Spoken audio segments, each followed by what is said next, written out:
Les temps passés. Le passé composé et l'imparfait. Le passé composé, c'est un temps composé, c'est-à-dire il y a deux éléments. D'abord, un verbe auxiliaire, le verbe avoir pour les verbes transitifs ou le verbe être pour les verbes intransitifs et réfléchis. Et ensuite, un participe passé. Les participes passés des verbes en ER se terminent en E, comme par exemple parler. Les verbes en IR se terminent en I, comme par exemple le verbe fini. Et les verbes en RE se terminent en U, comme par exemple vendu. J'ai parlé. Tu as fini. Elle est allée. Nous sommes partis. Vous avez vendu. Ils sont morts.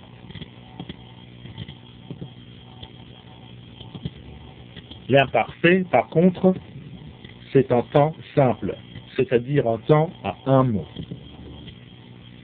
Ce mot est divisé en deux parties, une racine qui est formée de la forme de nous au présent sans le ONS final et une terminaison.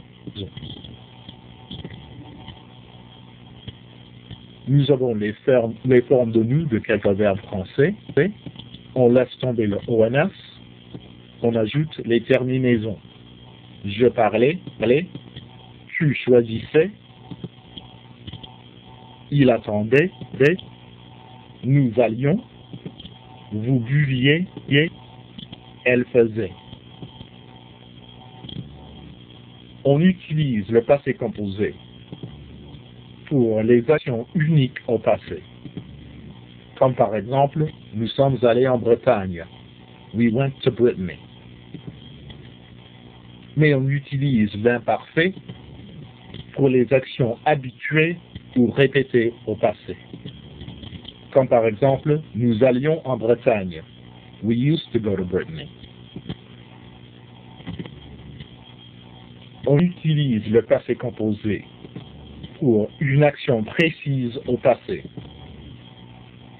c'est-à-dire l'action dramatique d'un récit. Par exemple, je suis arrivé à Paris. I arrived in Paris. Mais on utilise l'imparfait pour une description au passé, ou une action où rien ne se passe dans un récit. Par exemple, le soleil brillait et il faisait chaud. The sun was shining and it was hot outside. On utilise le passé composé pour une action définie dans le temps, comme par exemple, en 1996, elle a voyagé en Espagne. In 1996, she traveled to Spain. Mais on utilise l'imparfait pour une action indéfinie dans le temps. Par exemple, il jouait souvent au football. They often played soccer. Quelques verbes changent leur sens au passé selon l'usage de l'imparfait ou du passé composé. Par exemple, le verbe avoir. À l'imparfait, j'avais 16 ans. I was 16 years old. Mais au passé composé, j'ai eu 16 ans. I turned 16. Le verbe connaître. À l'imparfait, je connaissais Yvette. I knew Yvette or I used to know Yvette. Mais au passé composé, j'ai connu Yvette. I met Yvette. Le verbe savoir. À l'imparfait, je savais la vérité. I knew the truth. Mais au passé composé, j'ai su la vérité.